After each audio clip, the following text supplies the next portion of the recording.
Antagonize. A colorless and a red for an instant. Target creature gets +4/+3 until end of turn. This is fine. like, like usually when you get these types of cards, especially as instants in red, like they usually are like +4/+1, or like can only be played on an attacking creature, or like there's some stipulation, right? But this is just all upside. This is 2 mana for 4/3.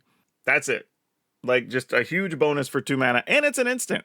Like I don't like honestly like mono red, Gruul, Boros, they probably all want this thing. Hell, there's probably been some Magecraft decks that want this card.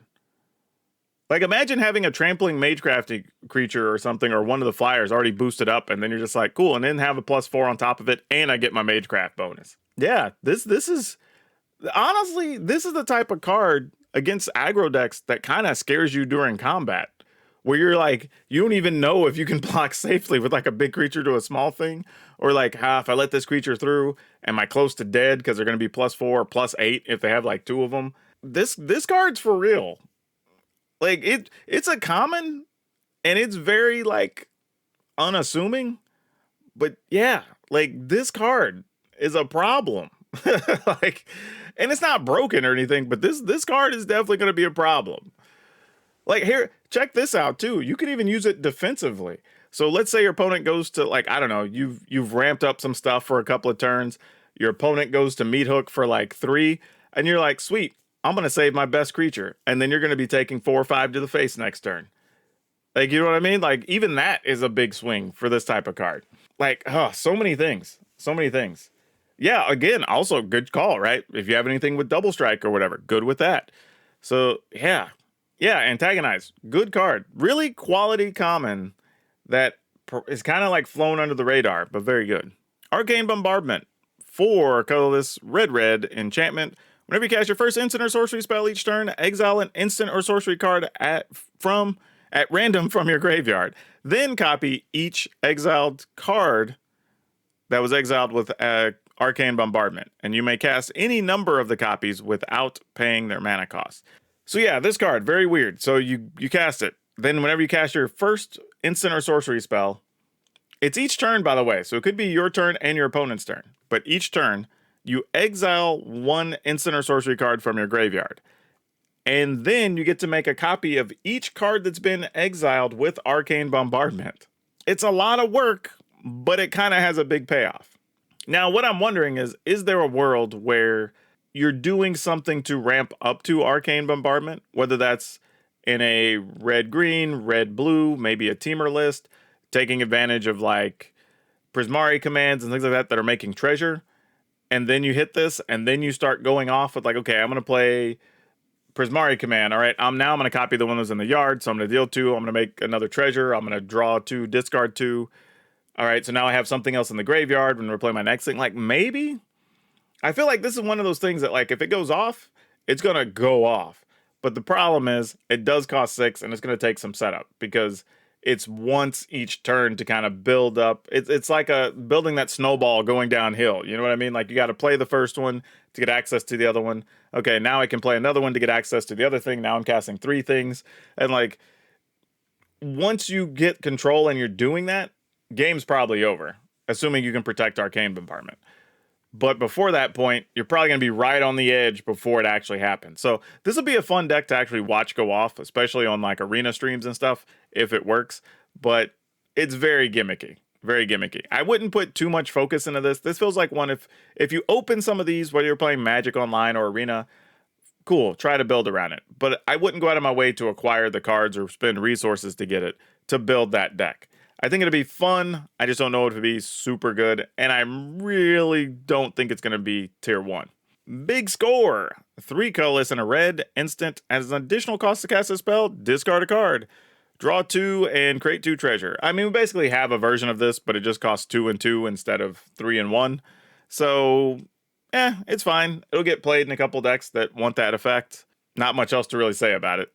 Call in a professional. 2 colorless and a red instant. Players can't gain life this turn. Damage can't be prevented this turn. Call in a professional, deals 3 damage to any target. This could be the card that some red decks have been looking for a little bit, right? We've had several times where maybe, especially in the Orzhov decks, right, where they're getting pretty low, but then they tap out to kill a thing with like March of Sorrows or whatever, the black one, right, where you gain life and deal damage to a thing. And then you're like, now I got to deal whatever, like 11 damage as opposed to just trying to deal the 4 to try to kill them or whatever it was. This actually stops that from happening, which is pretty cool.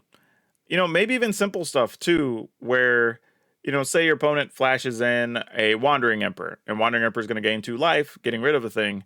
You can also just target the Wandering Emperor to kill it, and then this resolves. They still get to exile your thing, but they don't gain the life for it.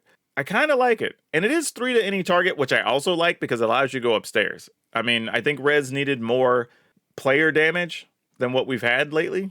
And getting player damage at instant speed for 3 is actually pretty good, considering this does have an upside of an ability that does matter. I mean, and randomly there are matchups where you're playing against like clerics or angels or whatever, and they're gonna have creatures come into play this turn, and you can block their life gain, which could matter, and that swings the games, especially when they're close to hitting like 27 to trigger off a like Righteous Valkyrie or something. So yeah, I think this is a good card. Daring Escape, instant. Target creature is +1/+0 and gains first strike until end of turn. Scry 1. This tends to be like an okay card in limited. These types of cards tend to be good defensive plays. You do get to scry 1, which is a cool bonus. I don't think realistically we're playing this in constructed unless it's some like cast your second spell, magecraft, whatever sort of deck. I don't think anything else really wants this type of card.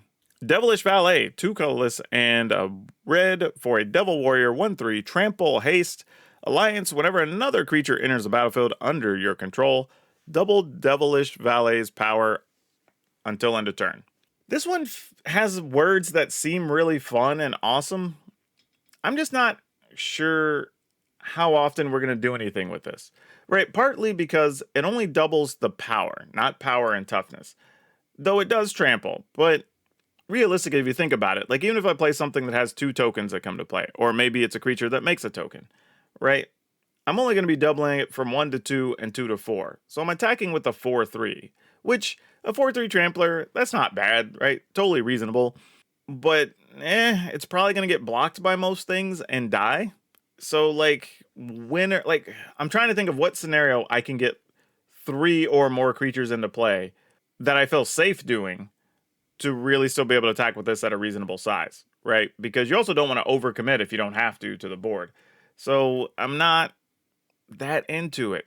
It's like my first thought is there's some cool stuff I'm gonna be able to do with this. But the other side of that is like, is there though? Like, I mean, don't be wrong. You could do something like burn down the house, right? That makes 3 tokens.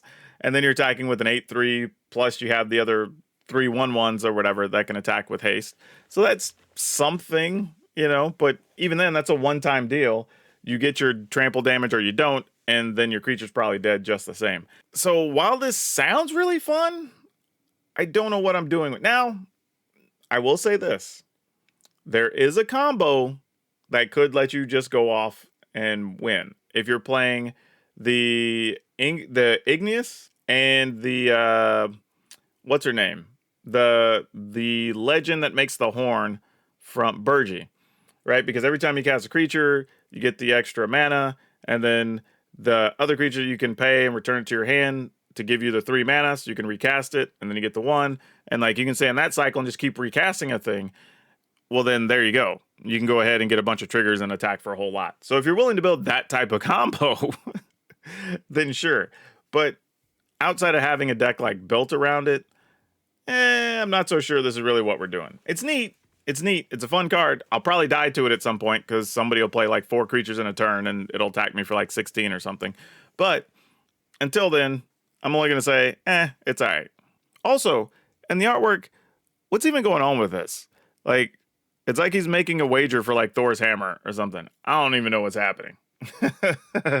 Exhibition Magician. 2 colors and a red. 2/1. Human wizard. When it enters the battlefield, choose 1. Create a 1/1 green and white citizen. Or create a treasure token. I mean, 3 mana for a 2/1 and a 1/1 is fine. 3 mana for a 2/1 and a treasure is less exciting, but still useful. But I don't think the decks that want either of those things, whether we're talking about the 1/1 citizens or the treasure, are probably looking for this type of card to play. I think there's better cards to get both of those things that we want. Glittering Stockpile, 2 colorless and a red. Tap, it's a treasure, artifact. Tap it, add 1, put a stash counter on it, and then you can tap it, sacrifice it, and add a mana of any one color equal to the number of stash counters on this. So basically this is just a mana rock. After you use it so many times, you can crack it and then get extra mana from it. This is mostly fine. I don't know how playable it is unless you're playing some like Boros control type thing, maybe some slow Rakdos, whatever. Just so you can make use of the red mana and, you know, slowly build up to do something really big later. I think that's fine, serviceable. It might show up in 1 or 2 lists, but nothing I think you have to be concerned with really getting your hands on. Goldhound, 1 red, 1/1, first strike, treasure dog. It has menace, and you can sacrifice to add 1 mana of any color. I like this card. I like this card a lot. We've already had some versions we were playing this season of mono red with lots of artifacts, playing things that trigger off of artifacts in like red-white decks. This also makes us mana. So in a pinch, if we need to play an additional thing or equip a thing or whatever, we could do that. It does also have menace while having first strike. So if you have any way to pump this up, or maybe you attach a, I don't know, rabbit battery, something like that, it can be a real nuisance for the opponent because they double block. You still get the first strike, one of the things. So yeah, this card probably going to be played and pretty useful. Like it's not bad. I really like what we're doing with this. Horde Hauler, 3 colorless and a red for a 5/5 trample. Whenever Horde Hauler, deals combat damage to a player, create a treasure token for each artifact they control. Crew 3. I'm not feeling it. I feel like this is another one. I'm just not feeling it, and it's probably better than I think it is. But I'm looking at 4 mana for a 5/5. You still have the normal thing where you can't attack with it that turn because it doesn't have haste. It has trample, which is cool, so it increases the odds you're going to get to deal damage. But it is crew 3, so you can't just crew it with nothing. You have to have like a significant, either a bunch of little things or a significant big thing. And then you need them to have some number of artifacts for you to even get treasure to begin with, right? So if they don't have artifacts out, you don't even really get a payoff. You just spent a lot of mana and creatures to attack your opponent to just deal some number 5 or less. Like that's, yeah, I think there's just better equipment. There's better creatures, there's dragons, there's other things we can be doing at 4 and 5 mana. So I don't think this is the type of card we're looking for. I'm probably out on this one. Sadly. Like, I like the whole like stylized art and whatever, like this Horde Hauler looks like this flashy old school 20s vehicle or whatever, which is sweet, but not enough to get me to play the card. Involuntary Employment, 3 colorless and a red, sorcery, gain control of target creature till end of turn, untap that creature, it gains haste on turn. Like literally, this is every card we've seen like this before, plus create a treasure token. Like, which is kind of like what they did for a bunch of cards. Like, we know you've seen this before, but here's a treasure token. So like, card's fine. We always have so many versions of this. Sometimes they get played, they get sideboarded in, but they're never anything that's crazy over the top. Jackhammer, colorless and a red. Equip creature gets +2/+0, equip 2. I will say this, if I'm playing an equipment deck, this isn't like the most egregious equipment we can play, especially if we have some number of first strikers or double strikers. +2 is super significant. Probably still not playing it, but if you were stuck on a budget or whatever in a pinch, this would actually be serviceable. Jaxus, the Troublemaker, 3 colorless and a red, 2/3. Pay a red, tap it, discard a card, create a token that's a copy of another target creature you control. It gains haste, and when this creature dies, draw a card, sacrifice that thing at the beginning of the end step, activate this ability only as a sorcery. Blitz of 1 and a red. This card puts me in a weird spot because I feel like we really could do a lot of things with this card, right? Like there's the option of just getting, like turning a junky card, like a dead card, like a land, into a real card maybe for 1 mana. That's actually pretty cool.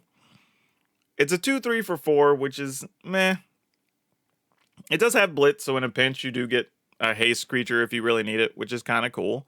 There's some other things too, like can you blitz from the command zone? If you cast this spell for the blitz cost, it gains haste. It says you can cast it, so sure, I would say yes. But you're still going to end up having to pay the cost again whenever it dies, so I don't know how efficient that would be. Yeah, I'm not you can get this card out on turn 3. Yeah, sure, you can get it on turn 3. You can get a lot of 4-mana things on turn 3. But, like, what am I doing with this even once I have it? Like, that's my thing. Like, let's say I do get it out on turn 3. What am I wanting to discard that I'm not hoping to cast on turn 4? And what would I be copying that would have significant value, right? Other than just throwing a card away to copy something. I don't even know what something would be on the turn before this, right? So I feel like this card really does stuff. I think until I start deck building, I'm not going to know what I really want to do with it. Because there's even stuff where, like, all right, maybe I make a token that would come into play, but instead I have the whatever, Jenny Faye, I think is the card.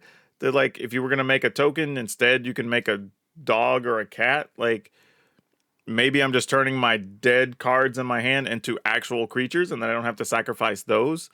Like, so, like, I don't know. There's things maybe somewhere that you do with this. I just don't know what is the best thing.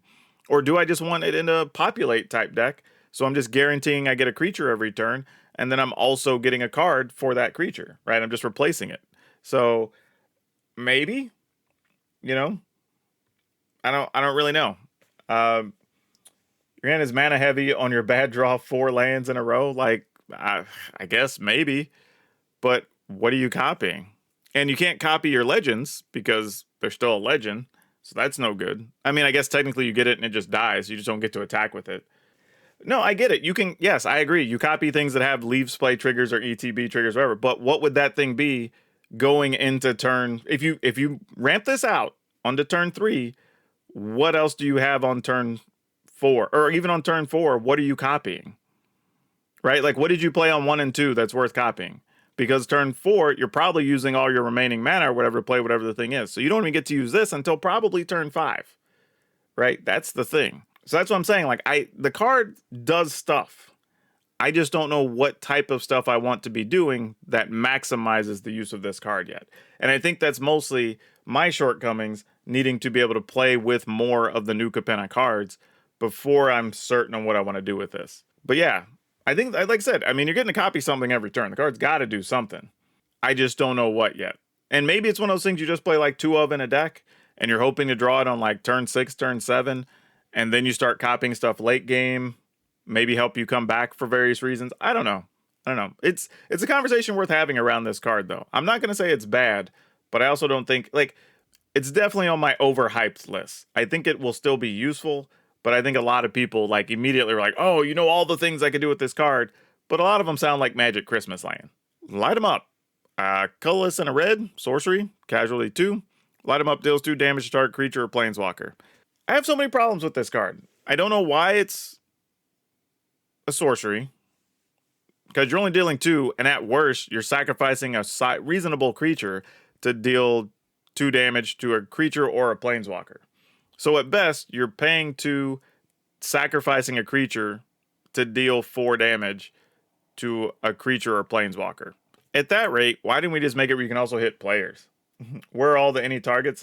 We do have one. We have a 3-mana, 3 damage one that we covered earlier that actually keeps the opponent from gaining life and damage from being prevented. So that one's actually playable. This one, I don't think so much. I mean, unless you have some weird thing that cares about casualty for some reason or whatever. But generally speaking, I don't think you're really wanting to play this card. Just play something that deals 3 or 4 damage anyway that doesn't need you to sacrifice a creature. Mayhem Patrol. It's a 1 colorless and a red for a 1/2 Devil Warrior. This should be Devil Dog Warrior or something, because there's definitely a hound there. And it's a patrol, unless the devil's a badass and can patrol by itself. I don't know. Anyway, it has menace. Whenever Mayhem Patrol attacks, target creature gets +1/+0 till end of turn, and it has a blitz of 1 and a red. I mean, giving something +1/+0 is cool. This thing has menace, but we're probably never playing with this. It's just not good enough and constructed. It's really not. Alright, Plasma Jockey. 3 colorless and a red. 3/1, Fiashino Warrior. Whenever Plasma Jockey attacks, target creature and opponent controls can't block this turn. Generally speaking, we do like some can't block things, but they usually have to be cheap or have like an activation of like 1 red or something. Blitz of 3 and a colorless is at least interesting. Especially late game, you can keep their best thing or their lifelinker from blocking. But that's more of a limited situation. We're not really going to be doing that in 60 card Magic. Professional Facebreaker, 2 colorless and a red for a 2/3 human warrior with menace. Whenever one or more of your creatures you control deal combat damage to a player, create a treasure token. Sacrifice a treasure, exile the top card of your library. You may play that card this turn. You know, I was thinking about this the other day, this card, and while I like everything the card says that it does, my problem is we have so many ways to generate treasure. So it comes down to, do we, like, it's almost like the first ability, while still reasonable, we're not going to be overly concerned with. I'm really thinking about the second ability on this. How good is being able to sacrifice a treasure and get to look at an extra card? I think that's what this card's all about. Because even at 3 mana, we have several other things we can play. We have that new Viashino legend, that whenever something with haste attacks, you generate a treasure. We have Reckless Stormseeker, that's a 2/3, technically 3/3, because it has haste for 3, right? That's a thing. Like, we have so many quality things we can play at 3 and 4 mana. I don't even know where I would find room for this, is the problem. Maybe I have something that gives my creatures haste to make it more exciting, but, I mean, Menace is cool as a 2/3, though. For 3 mana, I'm not sure. I think we have to pass on this. And it sucks because I do like that second ability a lot. I mean, I say that. Let me slow down here, right? Because there is a world where we play something that's a bunch of treasure creators. You know, even where you go simplest, talk about like Magda and whatnot and build up. Then like maybe even just top decking this just gives you access to other cards. So maybe it's like a 2-of in some decks that are doing a lot to generate treasure, but it's not really a creature you're hoping to do a lot of attacking with. Because there is a thing where, because it just says 1 or more creatures you deal combat or damage with, you do get to generate a treasure. Now, it's not for each creature, it's just whenever you have creatures deal combat damage. But even then, you know, you get in with the Goldspan Dragon, it generates 1 when it attacks, it generates 1 when it connects. You can sacrifice a treasure, look at an extra card. With the other remaining treasure, the dragon gives you extra mana, so maybe, yeah, maybe that's the case. Maybe this, for as much as people are hyping this card, maybe it's really a 1 or 2-of in a deck.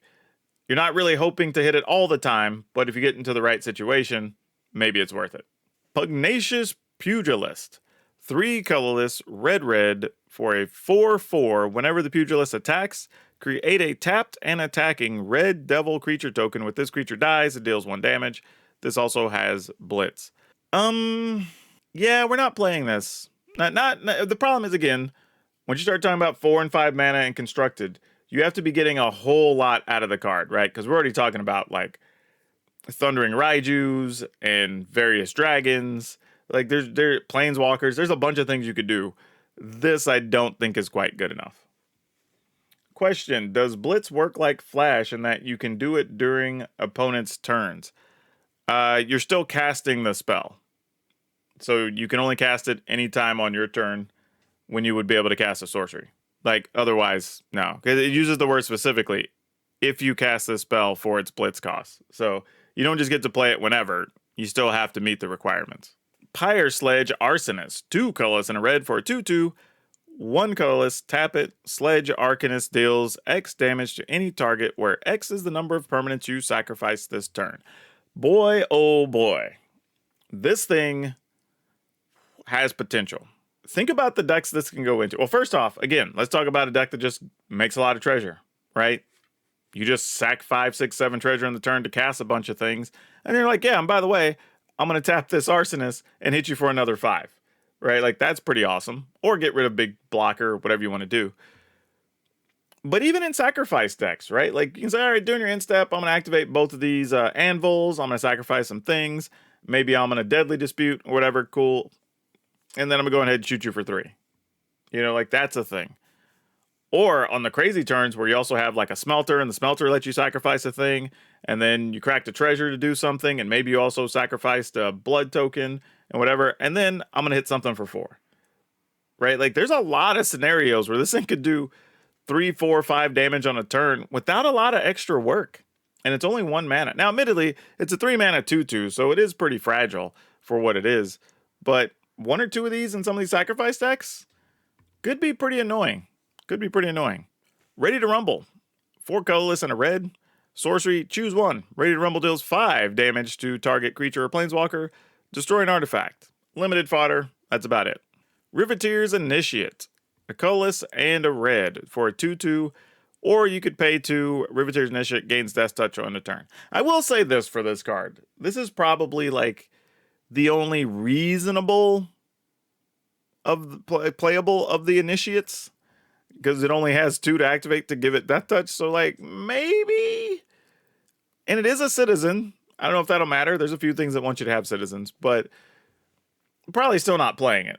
But of the initiates, this is probably the most playable, I think. Oh, that's not true, because you have the blue one, all right? That's the 1/2. Oh no, that's a different one. That's the one that pays 3 to connive. Yeah, this might be the best one. Riveter's Requisitioner, a colorless and a red for a 3/1 Viashina Rogue. When Riveter's Requisitioner dies, create a treasure token. You can blitz for 3 and a red.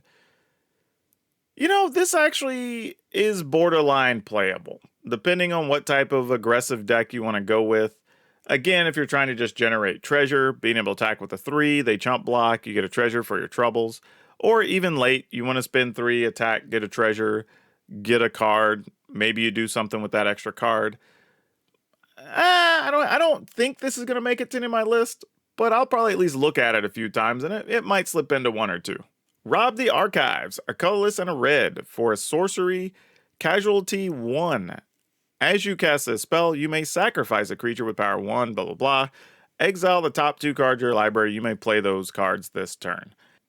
My thing here, the problem I have here is this with this card, is we already have other versions of stuff that are better. We have the other one that like you can look at the top 2 and you get until the next turn to play them. So that's actually better. But the reality is we sometimes don't even get to play the 2 cards we see on those cards, right? So looking at 2, sacrificing the thing so we can look at 4, and we only have until the end of turn, like a couple of these are going to go to waste anyway. We're kind of hoping one of them's a land or something so we don't actually just waste cards, right? So I don't know how important it is this has casualty, but because of the type of card it is, there's still room for it in the format and could still get played. I just don't think we're going to see it a whole lot. Sizzling Soloists, 3 colorless and a red for a 3/2. Alliance, well, it's a human citizen. Has alliance whenever another creature enters the battlefield under your control. Target creature and opponent controls can't be blocked. If this is the second time this ability resolved this turn, that creature attacks during its controller's next combat phase if able. Making something not block is neat. The thing I will say about this card is it doesn't say once per turn or anything like that, right? So it is possible that if you have some way to get 3 or 4 tokens onto the field on a turn or whatever, you could make it to where your opponents just can't block effectively. And then they would also have to attack with one of their creatures next turn that you choose. So it's not like pitifully awful, but also for 4 mana, I'm not sure this is what you want as your creature, right? Like even in an alliance deck, this probably isn't what we're aiming for. Sticky Fingers. It's a red enchant creature.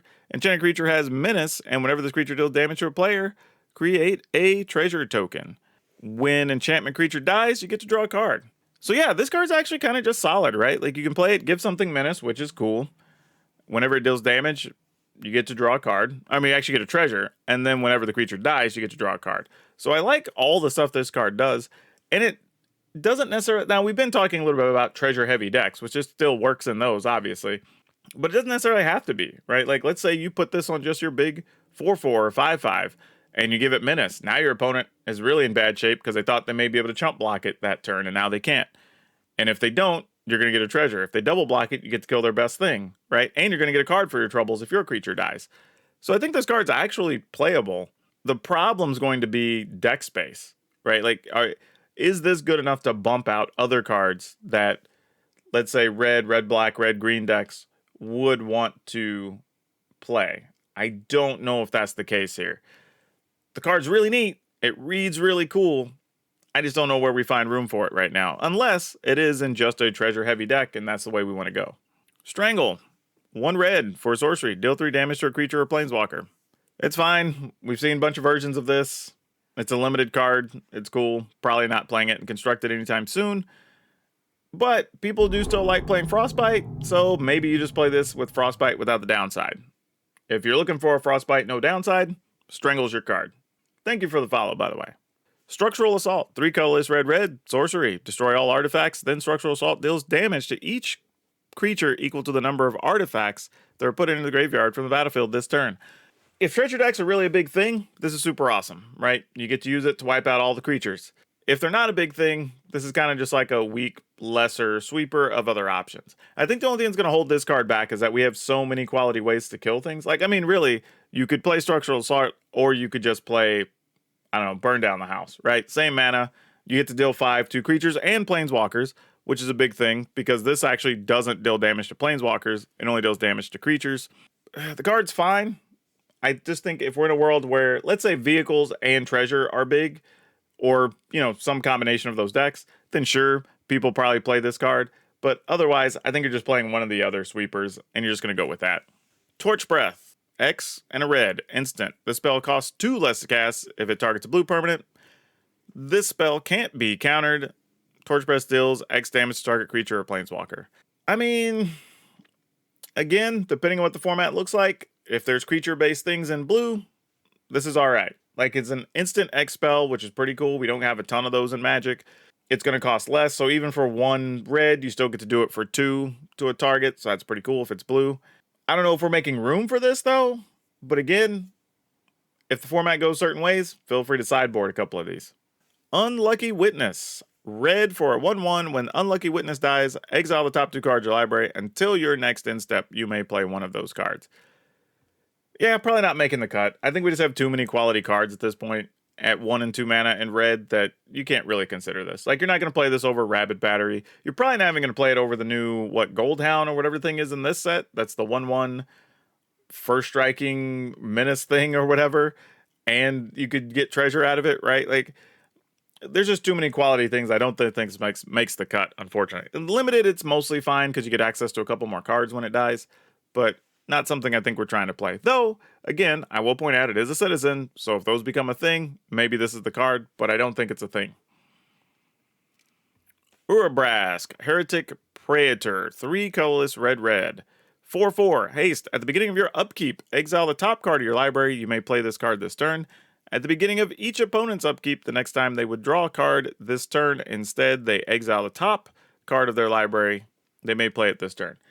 So, we talked about this card before, but I want to clarify again what this card is doing, because it's not a symmetrical card. It sounds symmetrical, but it's not. So on your turn, you exile the top card of your library. You still get your normal draw step. You just get the option to play that card till the end of turn, right? The exiled card. On your opponent's turn, instead of drawing, they have to exile a card, and then they have to use it or lose it on that card.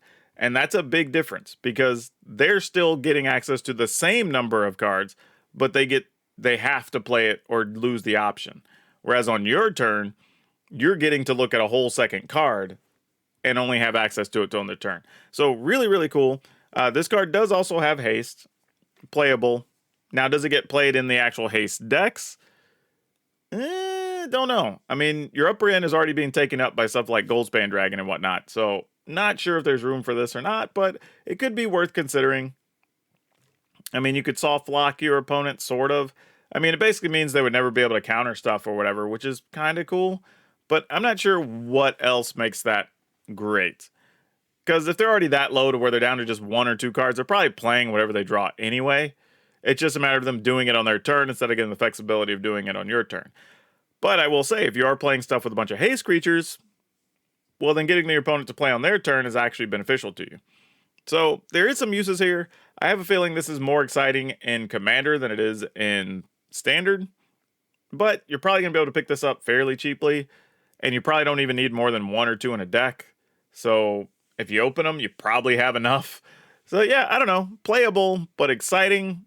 Remains to be seen. Widespread Thieving, 2 colorless and a red for an enchantment. Hideaway 5. Whenever you cast a multicolor spell, create a treasure token. Then you may pay Ruberg, white, blue, black, red, green. If you do, you may play the exiled card without paying its mana cost. So I think this is kind of like the other Hideaway things, right? Where we kind of ignore the part that says you get to play the Hideaway. What are you saying? This also stops control from drawing a bunch of cards, right? Oh, you're talking about the previous card. Hold on, let me back up for one quick second. You're talking about urabrask.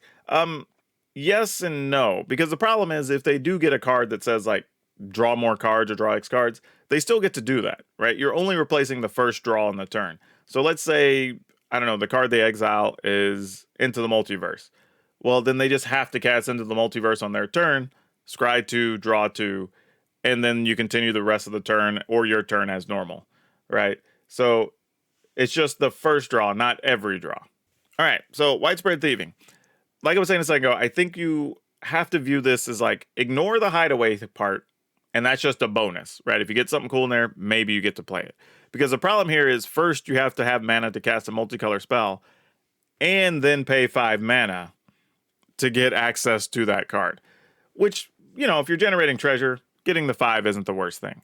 If I'm playing a deck that really wants to utilize treasure, though, this card's actually pretty sweet, assuming I have multicolor stuff. And that could be the downside, right? Because the easiest way to do that would be to play a bunch of monocolor red cards. But there are some actual multicolor cards that care about treasure, so if you can kind of jam that all together, maybe there's a little something in here. Also, again, where we come back to talking about like Jenny Faye, where, you know, you make a treasure, but instead you make a cat or a dog token, that's also pretty powerful too. So now every time you're playing, especially if it's a multicolored creature, you're getting a creature and an additional creature, which is pretty damn cool. So this card has some uses if you're going to be playing a bunch of multicolor stuff anyway. And then the hideaway is just a bonus. And of the cards that have hideaway effects, I believe this is the cheapest at 3 mana. So that's a kind of a benefit too. So I think this card is a little better than we're giving it credit for, but mostly just because of its treasure generation, not so much because it has the hideaway effect or whatever on it. Witty Roastmaster. 2 colorless and a red, 3/2 Devil Citizen, which is hilarious that he's actually blasting a fan in the front row with some type of weird fire gun. I don't even know, maybe he's doing like the hairspray thing and just blasting something. I have no idea. But this Devil Citizen has Alliance. Whenever another creature enters the battlefield under your control, Witty Roastmaster deals 1 damage to each opponent. This is at least serviceable. If I'm trying to do an Alliance thing, 3 mana for a 3/2 is fine, but each creature also deals an additional point. I'm actually kind of okay with that. Now, kind of depends on what I'm using to generate my creatures or tokens. So each one basically says deal an extra damage, right, when it comes into play. So that's cool, but it's close. This one's really close. I'm probably still going to say no, but if I'm really hammering hard on an alliance mechanic, then it probably becomes a yes.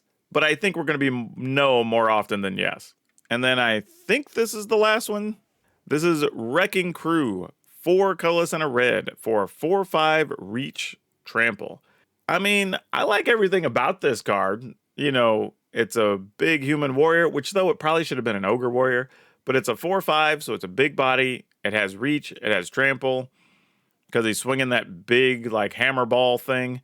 But we're just not playing this in constructed. I mean, it's 5 mana. Again, we just have so many things we could play at 4, 5, and 6.